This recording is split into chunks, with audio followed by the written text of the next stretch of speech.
In the brief span of 30-odd years, the world has seen an inventor's dream. This is no simple reform. It really is a revolution. You've got to ask yourself a question. Do I feel...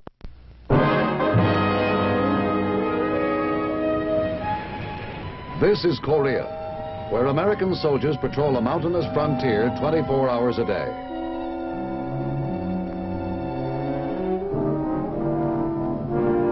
A few short years ago, this rugged Asian peninsula was the scene of some of the hardest and most bitter fighting of modern times, when United Nations troops defended the free world against the North Korean communist aggression.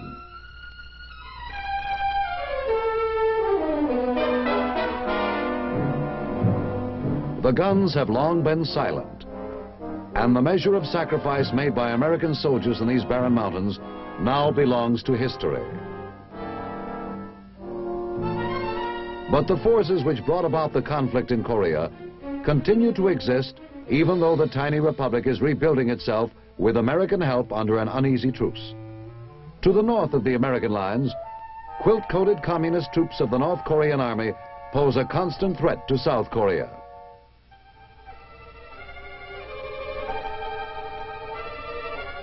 Each lonely patrol along the truce line represents another investment in the maintenance of peace and the continuance of freedom below the 38th parallel.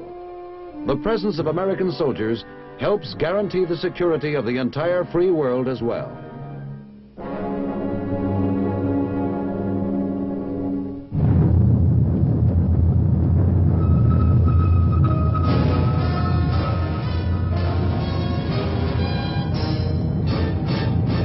The United States Army presents The Big Picture, an official report produced for the armed forces and the American people.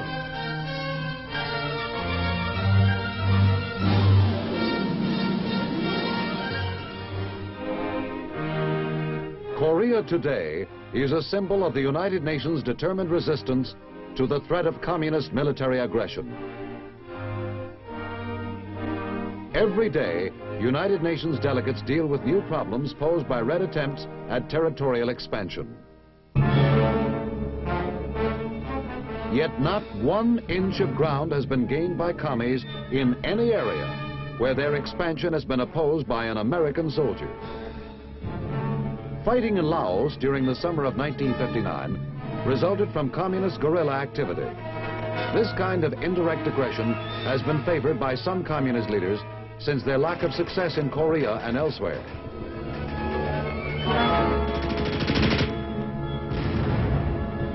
To understand the forces at work today and their tragic effect upon humanity, we must look to the recent past, to that fateful June Sunday in 1950, when Korea caught fire.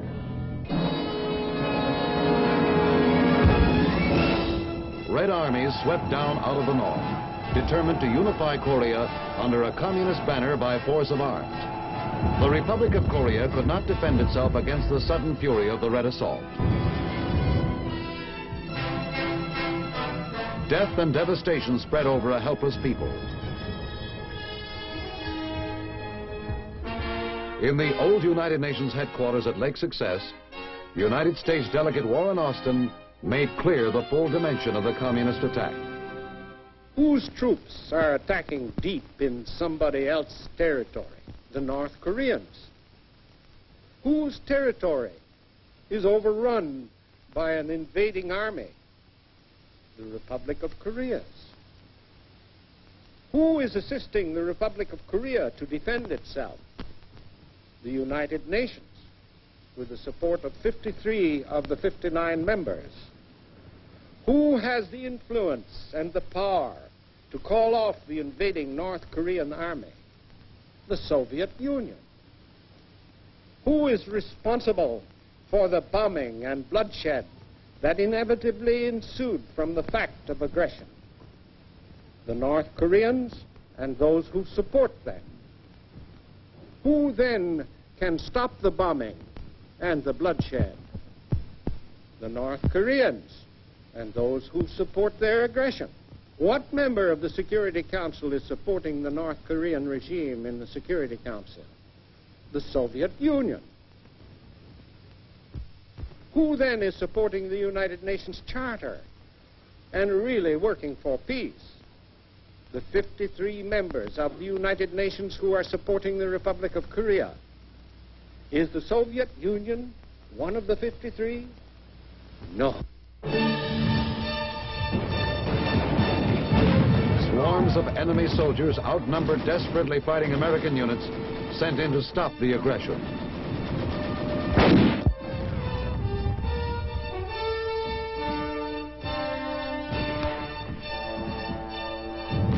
Swept into the rushing cauldron of war were the innocent sufferers, the weary, the hungry, and the homeless. Pawns in the harsh and brutal game being played for their country. No longer the land of the morning calm, Korea had become a place of 24-hour terror.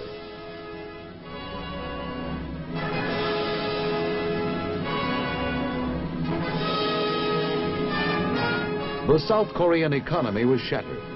Nothing and no one was left untouched by the harsh, bitter reality of war.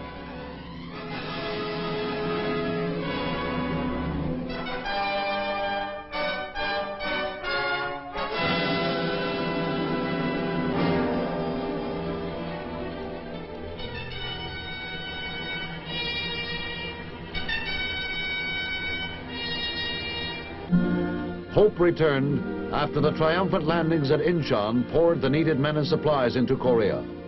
But even success exacted its price, often from the innocent.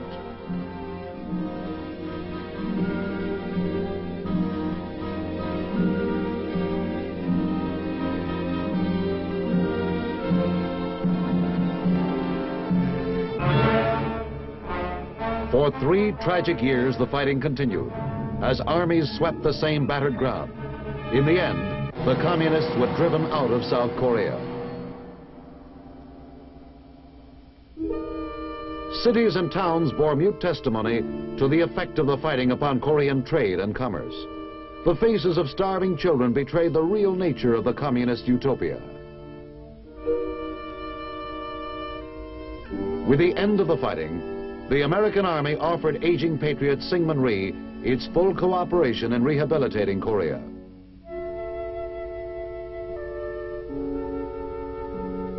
There were many disillusioned by the conflict and uncertain of the future.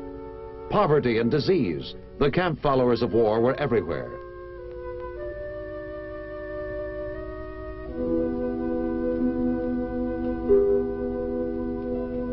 Thousands of homeless citizens struggled to survive in the wake of terrible destruction and tried to reassemble their shattered lives. The Republic was a shambles. Property damage as a result of the communist invasion was so extensive, accurate estimations were impossible.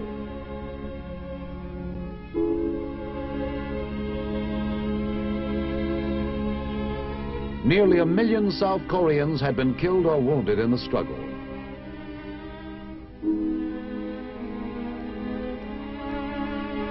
Thousands of children were left to wander the rubble-strewn streets unfed, unprotected.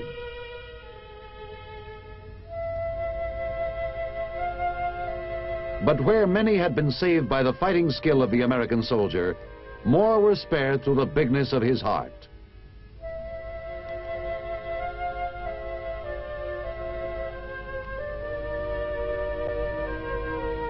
In makeshift orphanages, built by soldiers and supported through their contributions, thousands of tragic victims were clothed and cared for.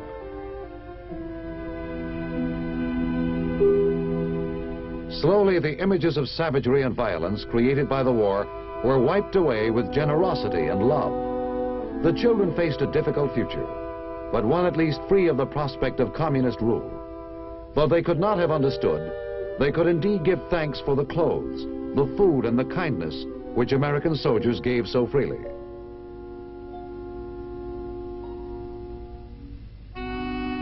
Since 1950, Korea has taught us many lessons, not the least of which was that our modern peacetime army could engage an unknown enemy in harsh and unfamiliar terrain and win.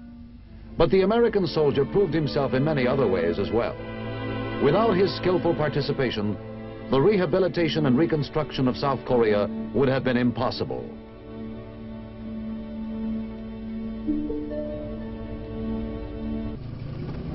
In the wake of the combat forces, soldier specialists undertook the monumental task of rebuilding the devastated country. Roads and bridges were repaired. As quickly as possible, transportation and communications arteries behind the lines were reestablished. It was no longer enough for the United Nations simply to repel the invader. Housing, public buildings, businesses and transportation facilities had to be patched together or constructed from scratch. The Korean railroad system had to be rebuilt and extended.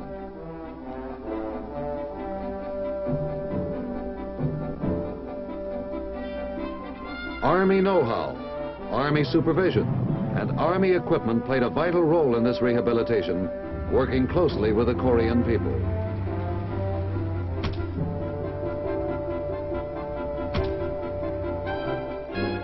Just as important was the creation of a new Republic of Korea Army. The small force which was available for Korea's defense prior to the outbreak of the fighting is a part of history. Thousands of inexperienced young men have been trained by battle-seasoned American and Korean soldiers and turned into a smooth, well-drilled modern army equipped with American weapons.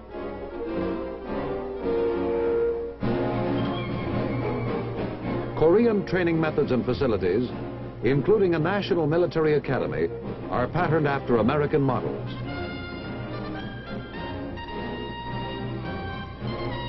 Today, the ROK Army is one of the world's finest, standing shoulder to shoulder with our own as a deterrent to future communist aggression. The total destruction in Korea was enormous and took time and cost money to rebuild.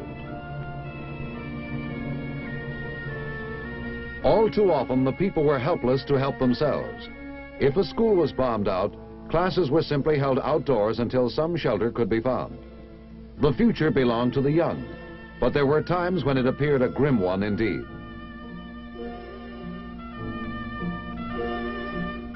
Communist military aggression had been stopped, but subversion was always a threat.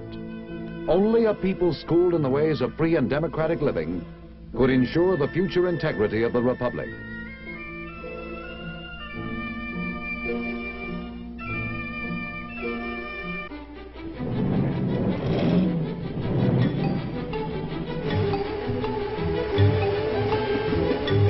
The American Army was and is an important teacher. In the spirit of an old-fashioned Yankee barn raising, an entire division made possible a handsome new school at Pyongyang.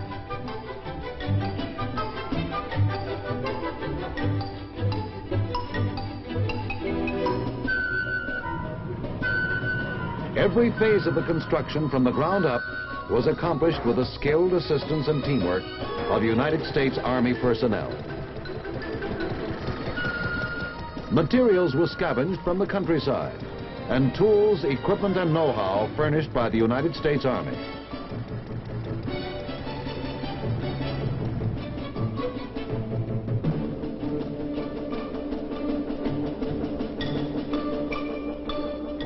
Contributions in time and money from hundreds of soldiers made the project possible. Yankee ingenuity and generosity built the best kind of monument in Pyongyang, a public school.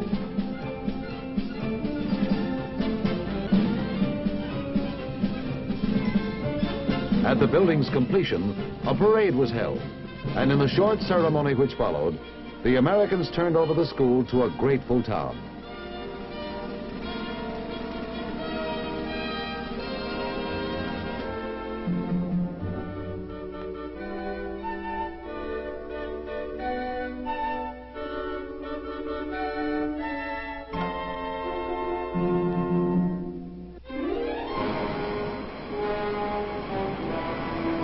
Nature was not always cooperative in the rehabilitation of Korea.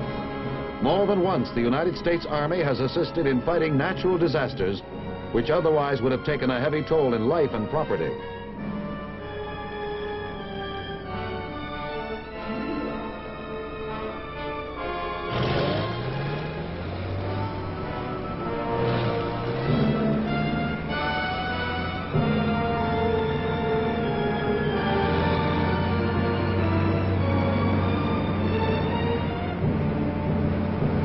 Today, flood control programs form a part of the vast development plans in the tiny republic.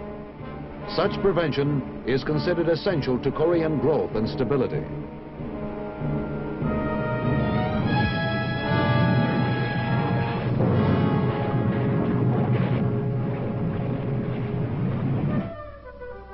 Childhood in post-war Korea is not all work and no play. As gradual improvements in Korean life begin to show themselves, children respond as children will anywhere, anytime. The universal toys and games of childhood are a reflection of the peace and security that has returned to their lives. Kicking a ragnot is an old pastime with Korean children, an art passed down through the generations. Some become quite skilled, while others struggle for hours to master the coordination necessary to keep the knot in the air. A plentiful supply of rags is all these children need for endless hours of contentment.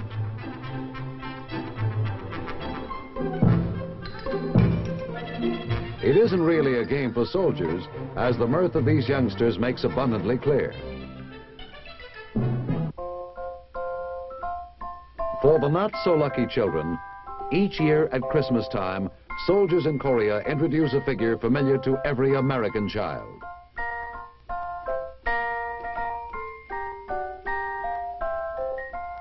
This Army Santa Claus may be a little thin, but his Christmas spirit is as big as America. A noted Korean scholar said in the darkest days of the war, "The light that has long burned in the hearts of my people is nearly dimmed to extinction. But it is alive and only awaits the resurrection that freedom will bring." Once Korea was the cultural and religious center of the Orient. The roots of its ancient civilization ran deep into man's most profound resources.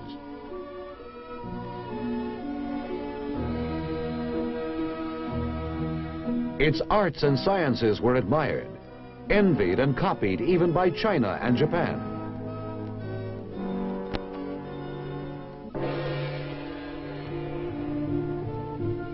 Although the peace in Korea is not a peace in the true sense today, but rather a watchful, uneasy ceasefire, it has stretched into the years and enabled the people to return a normalcy to the land. Business, stimulated by the large numbers of American dollars spent there, has been restored to healthy activity.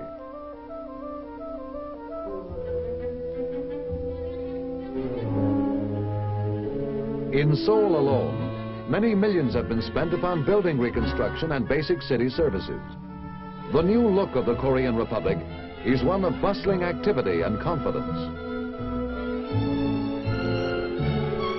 A primary agent in the reconstruction and rehabilitation of Korea has been AFAC, Armed Forces Assistance to Korea. A broad program of aid extending to many levels of the Korean economy, AFAC has been instrumental in helping to change the face of war-scarred Korea. Office buildings and commercial centers, public buildings and warehouses, colleges and libraries have been constructed with American help. Many millions of dollars have been spent in Korea since the war's end to give the Koreans a foothold on the future.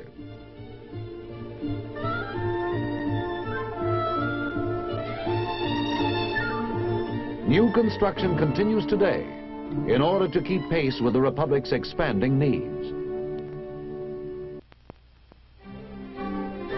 Korea has always been dependent upon the sea. Shipbuilding is essential to a fishing industry which has helped support the basic economy of the country for centuries. Today, the fishermen of Korea, free to move without incident in coastal waters, once more fill the market stalls with food from the sea.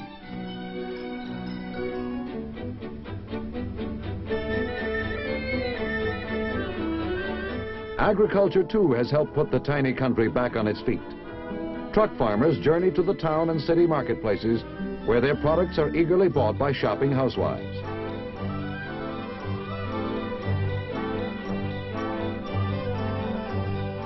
But the ancient customs are observed, the ancient ways followed even in relative prosperity. In the midst of a new Korea, something ageless survives.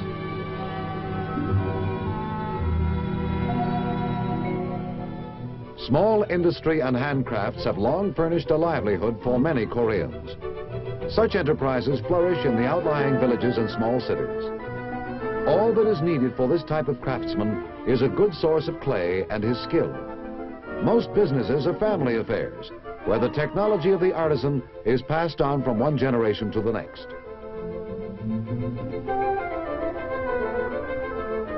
In such a country, nothing can be wasted. In this glass factory, tons of broken glass furnish the basic raw material. The South Korean Republic has had to work particularly hard to develop its own industrial potential in recent years. With generous American help, small industries have been expanded and new ones launched.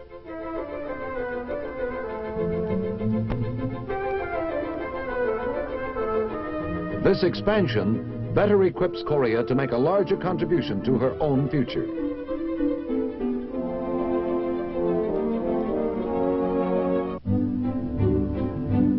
Korean women have become important to the new industrial development and rehabilitation of the country. During the war, many learned useful trades while their men were fighting. Today, they provide a large source of the skilled labor needed by the light manufacturing industries in Korea.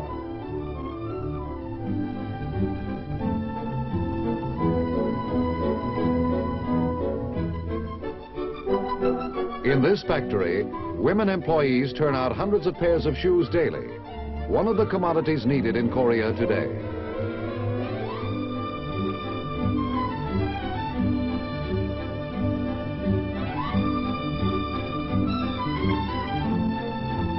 In many similar plants, items essential to the everyday lives of a free people are now manufactured in sufficient quantity to put on sale at low prices. After the elaborate handwork is finished on these rubber shoes, they will be vulcanized in an oven, made possible through American aid. The rapidly expanding textile industry, too, makes use of women's skills. The cotton cloth turned out by this mill will find its way into shops and market stalls throughout the Republic. With every bolt produced, the wages and profits that result serve to strengthen a growing economy and help a steadily rising standard of living.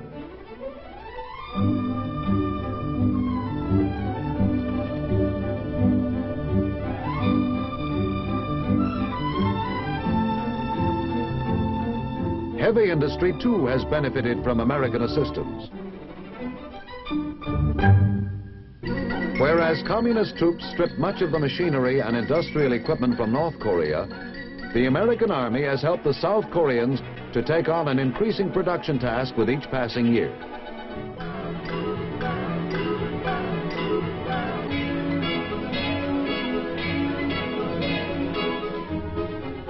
The tin cans manufactured in this plant in turn feed other essential industries.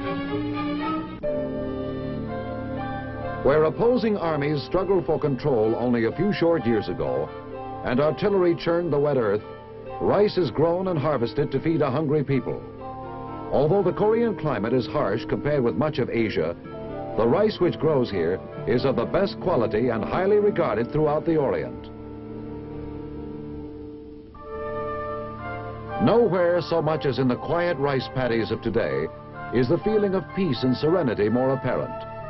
A moment's pause here, and one understands Korea's ancient name, Chosen, the land of the morning calm.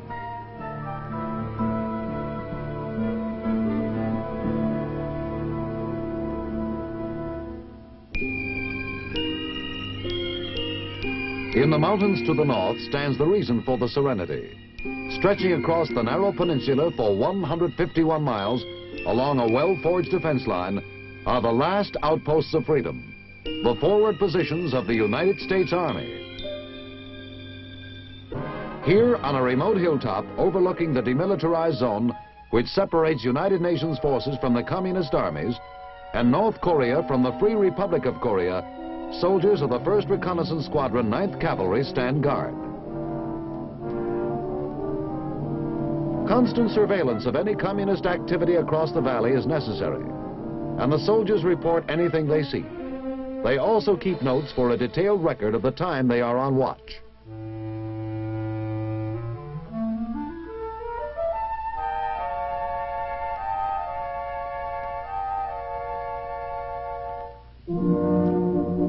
At Panmunjom today, the ceasefire is administered jointly by United Nations and communist officers. 5 high-ranking men from each side compose the 10-man Military Armistice Commission. Theoretically, it is their job to iron out any difficulties arising from violations of the ceasefire agreement. In actual truth, no single difference of opinion has ever been settled through negotiation. The communists have routinely persisted in using the commission as a forum for their propaganda, while consistently violating many of the clauses in the truce agreement. The group discussion at the meeting shown here was initiated by the communists on their claim that one of their sentries had intercepted and captured a South Korean spy.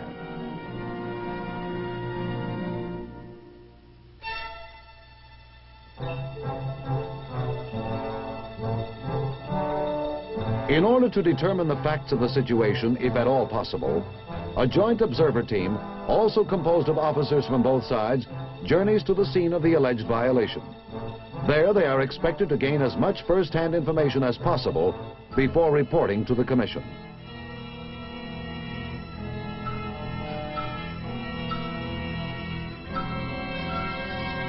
They study the area and interrogate any of the men connected with the incident.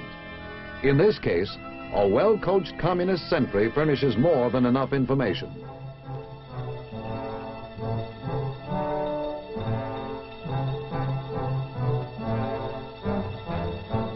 But long experience has shown that little can really be accomplished here.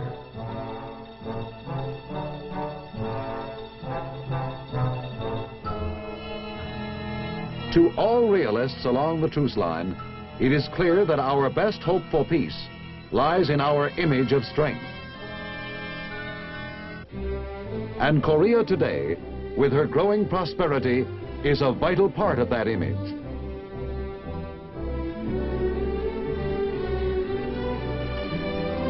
Her factories flourish.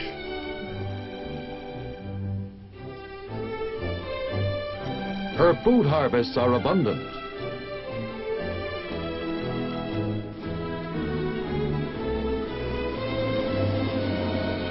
Her people, working closely with American soldiers and the soldiers of all the United Nations, have accomplished a miracle in a few short years.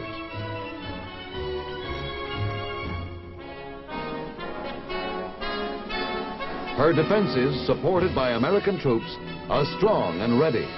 The American soldier guards Korea. Superbly equipped and hardened by long training, he watches and waits. He guards Korea, but he guards the city limits of every American community as well. The Big Picture is an official report for the armed forces and the American people. Produced by the Army Pictorial Center. Presented by the Department of the Army in cooperation with this station.